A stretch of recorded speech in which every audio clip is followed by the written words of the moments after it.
Hello everybody, আজকে আমি কিছু নতুন কেরিয়ার অপরচুনিটিস নিয়ে ডিসকাস করব যেগুলো তোমরা ক্লাস 11 এবং 12 এর পরে পার্সু করতেই পারো। এবং এই নতুন কেরিয়ার অপরচুনিটিস গুলো তোমরা কোথায় পাবে সেটা তোমরা পেতে পারো ন্যাশনাল ফরেনসিক সায়েন্স ইউনিভার্সিটিতে। ন্যাশনাল ফরেনসিক সায়েন্স ইউনিভার্সিটি কি এবং ফরেনসিক সায়েন্স কি এবং এর কোথায় কোথায় ক্যাম্পাস আছে এই রিলেটেড আমি অলরেডি ভিডিও বানিয়ে ফেলেছি। তো আজকের এই ভিডিওতে আমি কিছু নতুন কেরিয়ার অপরচুনিটিস এর কথা বলবো যেগুলো তোমরা এই ইউনিভার্সিটিতে গিয়ে পার্সু করতেই পারো। তো চলো আর দেরি না করে শুরু করা যাক।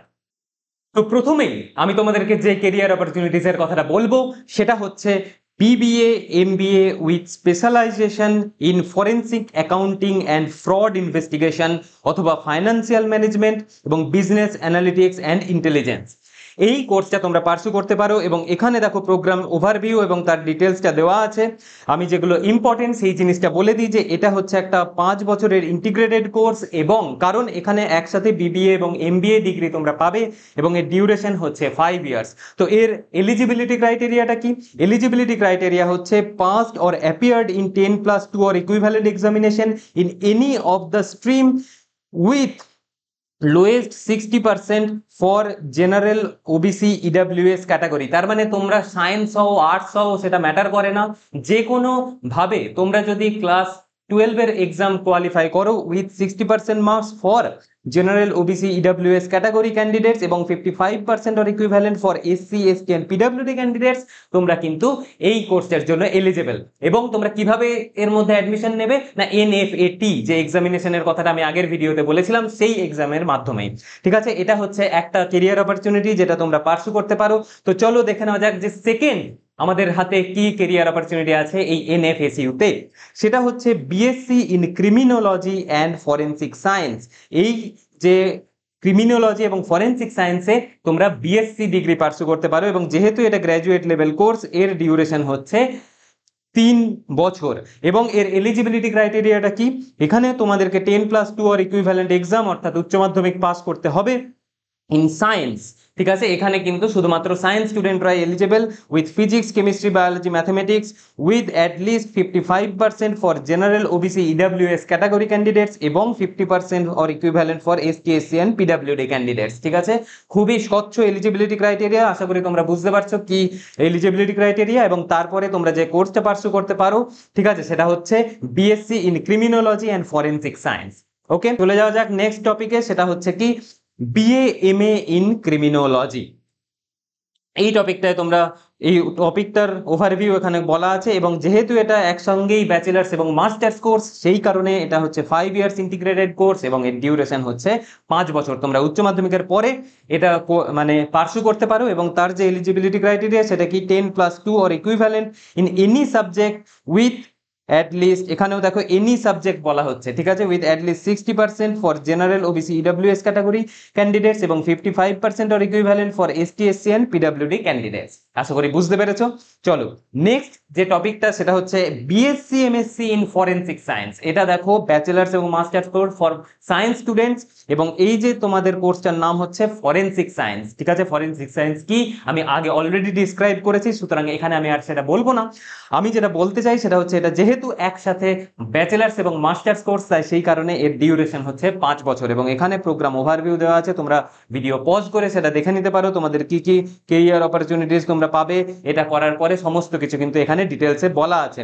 আমি ডিসকাস করে নিই যে এর এলিজিবিলিটি ক্রাইটেরিয়াটা কি, তোমরা কখন এটা পার্সু করতে পারো, কখন তোমরা এনএফএটি এক্সাম দেওয়ার মাধ্যমে এটা পার্সু করতে পারো। সেটা হচ্ছে past or appeared in 10+2 or equivalent in science. ঠিক আছে, কারণ এটা বিএসসি এমএসসি, ঠিক আছে, bachelor of science master of science in physics chemistry biology mathematics with at least 60% for general OBC এবং ইডাব্লিউএস ক্যাটাগরি ক্যান্ডিডেটস এবং 55% or equivalent for SC ST PWD candidates. ঠিক আছে, এন্ট্রান্স এক্সাম সিলেবাস কি physics chemistry biology যেটা 10+2 লেভেলের যে syllabus সেইটা আশা করি এই সেম যে সিলেবাসটা যেটা হচ্ছে এনসিইআরটি তোমরা যদি ফলো করো, ঠিক আছে, ফিজিক্স কেমিস্ট্রি বায়োলজি এই 3টে সাবজেক্টে আমার মনে হয় না তোমাদের কোনো প্রবলেম হবে এই এক্সাম ক্র্যাক করার জন্য। ঠিক আছে, এটা একটা খুবই অসাধারণ একটা কেরিয়ার অপরচুনিটি যেটা তোমরা পার্সু করতেই পারো। এরপরের দেখো আরো একটা ইন্টারেস্টিং জিনিস, সেটা কি না BTech MTech in computer science and engineering with specialisation in cyber security.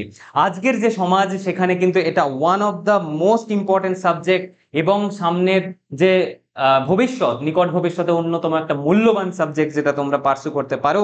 এবং এর যে প্রোগ্রাম ওভারভিউ সেটা এখানে বলা হয়েছে, এবং যেহেতু এটা একসাথে ব্যাচেলার্স এবং মাস্টার্স কোর্স তোমাদেরকে প্রোভাইড করছে, সেই কারণে এটা হচ্ছে 5 বছরের একটা ইন্টিগ্রেটেড কোর্স। ঠিক আছে, 5 বছর ক্লাস 12-এর পরে তোমরা এই কোর্সে ভর্তি হলে তোমরা একসাথে BTech MTech in computer science and engineering in cyber security specialisation নিয়ে বেরিয়ে আসতে পারো 5 বছর পরে।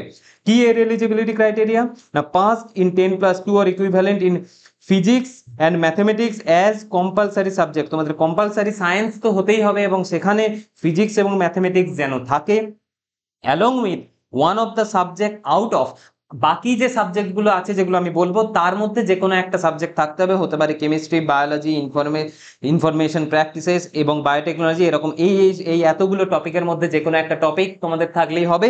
কিন্তু তোমাদেরকে যেটা থাকতে হবে কম্পালসারি সেটা হচ্ছে ফিজিক্স এবং ম্যাথমেটিক্স। ঠিক আছে, তারপরে এখানে কি বলা হচ্ছে যে 60% মার্কস ফর বাকি ক্যাটাগরি এবং 55% ফর স্পেশাল যে ক্যাটাগরি আছে যেটা কি এসসি এসটি এবং পিডাব্লিউডি ক্যাটাগরি, এবং বাকি যে ক্যাটাগরি সেখানে সবার 60% মার্কস এগ্রিগেট মার্কস থাকতে হবে in the above subject aggregate marks. এই 60% মার্কসটা কি করে ক্যালকুলেট হবে সেটা দেখে নাও, যে on the basis of marks of physics and mathematics, and physics mathematics এর মার্কস এখানে যোগ করতেই হবে, এবং ম্যাক্সিমাম মার্কস সিকিউরড ইন বাকি যে একটা সাবজেক্ট তোমাদের আছে, এই যে কেমিস্ট্রি, বায়োলজি, ইনফরমেশন, এই সমস্ত যে সাবজেক্টগুলোর মধ্যে যেটাতে তোমার ম্যাক্সিমাম মার্কস আছে সেই মার্কসটা প্লাস ফিজিক্স এবং ম্যাথমেটিক্স, এই তিনটে সাবজেক্ট মিলিয়ে তোমাদের যেন 60% মার্কস থাকে, এবং তোমরা যদি এসসি এসটি পিডাব্লিউডি ক্যান্ডিডেট হও তাহলে যেন টোটাল এগ্রিগেট 55% মার্কস থাকে। তো এই যে টোটাল আমি এতগুলো কেরিয়ার অপরচুনিটিস আজকের ভিডিওতে ডিসকাস করলাম, এগুলো এনএফএসইউ এর বিভিন্ন ক্যাম্পাসে হয়। যেমন ধরো এখানে আমি কিছু নোট করেছি যে এই বিটেক এমটেক এই যে in computer science with cyber security, এটা কিন্তু অনেকগুলো জায়গায় হতে পারে। যেমন কি হতে পারে, তোমাদের ধারওয়াড় ক্যাম্পাসে হতে পারে, গুয়াহাটি ক্যাম্পাসে হতে পারে, ত্রিপুরাতে হতে পারে। ঠিক আছে, এখানে দেখো আর একটা অন্য, এটা প্রফেশনাল ডিপ্লোমা কোর্স, সুতরাং এটা নিয়ে অতটা মাথা ঘামানোর দরকার নেই। ঠিক সেরকম ভাবেই অন্যান্য যে কোর্সগুলো বলেছি সেগুলো কিন্তু এক একটা জায়গায় হতে পারে, তো তোমরা সেগুলো গিয়ে চেক করে নিও, অথবা তোমরা যদি বলো যে আমি সেটা তোমাদের জন্য করে দিই, তোমরা অবশ্যই কমেন্ট সেকশনে জানিও, আমি তোমাদের জন্য সেই রিসার্চ করে অন্য ভিডিও বানিয়ে দেবো যে এক একটা কোর্স কোথায় কোথায় প্রোভাইড করা হচ্ছে।